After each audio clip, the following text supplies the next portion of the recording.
This is a consequence of exporting a large number of laborers. So the solution is a point of dispute between the freedom fighters at that time and Dr. Kamuzu Banda. They never saw eye to eye because of issues like those. 95 billion USA dollars was sent in remittances by African diaspora last year. My name is Yao Bantu, and this episode we are going to answer the question, is Malawi's labor export to Israel a sign of modern day slavery? We have criticized the country's president's decision to send young men to work in Israel. Lazarus Chakwera, the president of Malawi, this past Saturday, and his government sent over 200 young Malawians to work in the Israeli agricultural sector. We're now joined by the Minister of Information and Civic Education, Moses Konkuyu, to tell us more about this project. Sir, thank you very much for availing yourself this afternoon. Perhaps you can tell us a little bit more about the labor export program. What is it about?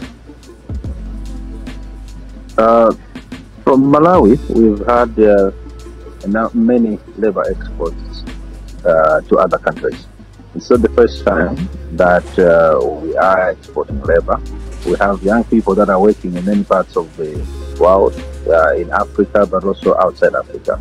Now, what has happened in the Israeli case is that the president, the government of Malawi and the government of Israel have come into an agreement to create room where young people from Malawi can also work in Israel in the agricultural sector.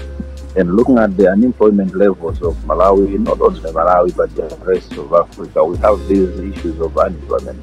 And we feel countries have developed through labor migration, economies have improved. Then we thought we could also do the same, give our young people the opportunity. Those that are willing in the mid, they can be given this opportunity, just like we have done with many young people who have worked in many parts of the world, including Israel. You may wish to know that we have many young people that have been in Israel for more than 5 years. They're still there up to this day. So it's a continuation, only that it's now at a larger scale.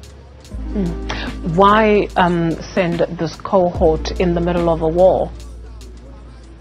We are not looking at the war situation. We are looking at the opportunities. Because the countries where we have sent many young people, they have opportunities, they also have threats.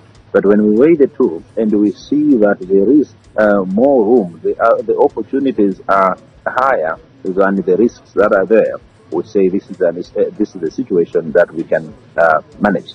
So we have looked at the situation in Israel. It has been assessed, and we've been in discussions, and we've been assured there are safe zones where the young people are going. They are safe zones. We wish to know that everywhere where our young people are working, I can tell you an example is South Africa itself, where we have many young people working, and we receive dead bodies from there and from many other parts of the world, where young people have been killed, others have died of natural causes, others have come back home sick. These are things that do happen. There are dangers everywhere, and we are looking at the opportunities. So the opportunities have been found in Israel just like we have in other countries, and young people are willing, their families are willing to send them there. They are even seeing them off. We say, here is an opportunity. Those that are willing, those that meet the criteria, they can go. I can tell you that as we speak, there are queues of many young people that are knocking on the doors of government to be given an opportunity to go outside and work. Mr. Konkuyu, you mentioned the risk and the opportunities. What is the labor agreement details, or what are the details of this labor agreement with this latest cohort? The agreement details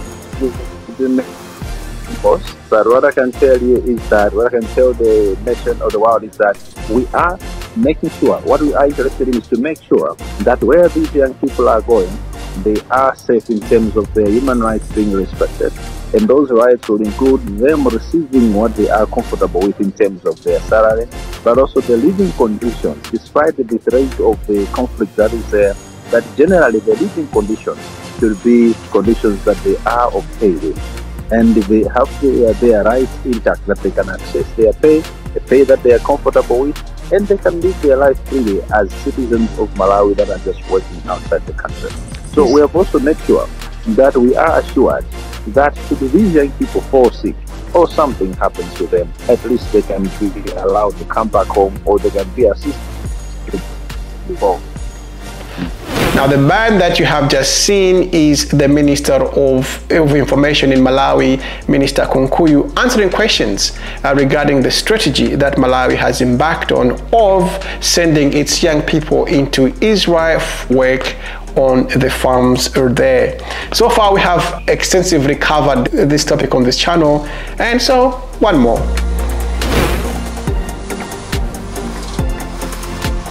The reasons why there is such a hot debate is because Israel is at war.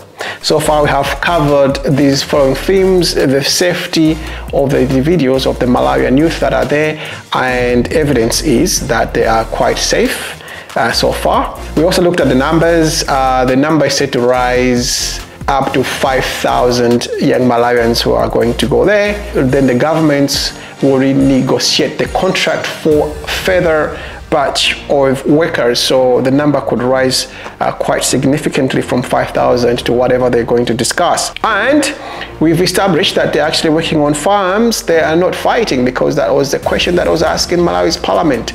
And so far, we know that they've been given 5-year work permits, and their monthly income is around 1.5 thousand USA dollar, not less than that, so which is good for them. Now, I should say that first of all, I need to shout out to the young men and women who are going there, because this is a difficult situation. People might not agree on this deal, but the fact is, it's a human story, and there are young Malawians who are going there, and shout out to them, because this might seem a bit dark, but if you are forced sometimes to choose the lesser of the evil, the ultimate winner is the devil, isn't it? Whether you choose the lesser evil or the other option. This is just to emphasize that the choices that they've had to make are quite difficult indeed. Stay home in a state of despair, or go to Israel with that increased risk of the war in the background, but with some benefits. Back to the minister, he did actually cover a very interesting topic. He says, Malawi, this is not the first rodeo. Malawi has done this before. Malawi has sent labor down to South Africa, which is true. In the 80s, 70s, 80s, many Malawians worked in the mines in South Africa. This was a controversial move indeed, because as you know, that was apartheid South Africa, and still Malawi chose to deal with South Africa. That was Dr. Banda. Indeed, and this was sort of a point of dispute between the freedom fighters at that time and Dr. Kamuzu Banda. They never saw eye to eye because of issues like those. Also, if you go back a bit further, the colonialists wanted to merge Malawi, Zambia, and Zimbabwe into a federation. And the story is that they intended for Malawi to provide labor to the rest of the federation. So you wonder, have we just been pigeonholed into this category where we are labor exporters? Going back to what the minister said about exporting labor to South Africa before, the question is, did Malawi benefit?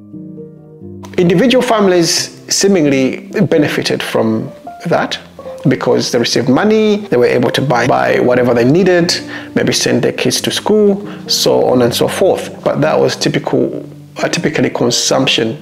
Did that move the needle for the economy? The answer is no. There is simply no evidence of that.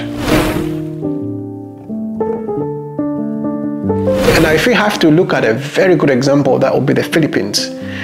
Philippines is a huge exporter of labor. I mean, there are nursing schools, domestic workers, doctors, skilled engineers, trades that they go outside the Philippines for work. In fact, the education is designed for labor export. That's how big the art industry is in the Philippines. They go to the United States of America, Europe, Saudi Arabia, and the Gulf state. The largest number of Filipino workers, overseas workers, are in Saudi Arabia. If you go to the Philippines and you say you are OFW, they'll probably know what you mean, because that is an acronym for overseas Filipino workers. And this sort of policy that encompasses all this is called the labor export policy. So similar to what Malawi is doing now. And they even have the overseas Filipino bank to handle the financial matters. That's how big the industry is. So that in recent times, they established the Department of Migrant Workers. The Department of Migrant Workers is very interesting. The reason why it is because it addresses issues to do with human trafficking, abuse, and modern-day slavery. This is a consequence of exporting a large number of laborers. You do remember that there were a few Filipinos that were killed in Kuwait. There are people who live in Philippines, go out there and they get their passports confiscated, they're not paid properly, and they work in very poor conditions. Now, increasing similarities with Malawi and the Philippines. The labor export policy in the Philippines was done during the rule of the first Marcos. He ruled between 1965 and 86. Of course, had borrowed a lot of money, and his country was in huge amounts of debt, up to about 1.7 or 8 billion, accounting for inflation if it was today. And then that led to joblessness, economic crisis. So this was the solution. Let us send our young people outside the country where they can find jobs, and then they can send money in remittances back to the Philippines. This was the thought. And this is very similar to Malawi. So the solution is, okay, let us send some people out there in Israel. Now they're talking about the USA and other countries in Europe, so that they can send remittances back to Africa or back to Malawi that will help the individual families, also that will improve the economy. But if you go back to the Philippines example, it was not meant to be a permanent solution. It was meant to be a temporary solution to address issues at that time, but it just remained on. Now in 2023, the temperature of the world has changed. We have seen the rise of far-right politicians in Europe, even in the United States of America, who are anti-immigration. Is it the wrong time then for Malawi to embark on this policy when the world is actually moving towards anti-immigration? 95 billion USA dollars was sent in remittances by African diaspora last year. The main countries being Nigeria, Ghana, Kenya, and Zimbabwe. And this is more than the FDIs, or foreign direct investment, and what donors provide for Africa. There is no data that would show that this amount of money is improving the economies of Africa, because we just don't have the research to it. Eye test will tell you that individual families benefit from it. It's mostly for consumption. So you live a bit comfortable because your relatives are out there in the diaspora and they're sending money back. But for the broader economy, it has not translated to upward social mobility for the masses. So then, is the export of labor to Israel modern-day slavery? I think these are good questions to ask, and this is a good debate to have. So in the case of Philippines, they now know that there are challenges with this policy. Right, and some politicians actually argue that it's time that they depart from this policy and have a more permanent solution. This is what we need to be doing in Africa, isn't it? Value addition, industry, starting businesses in Africa.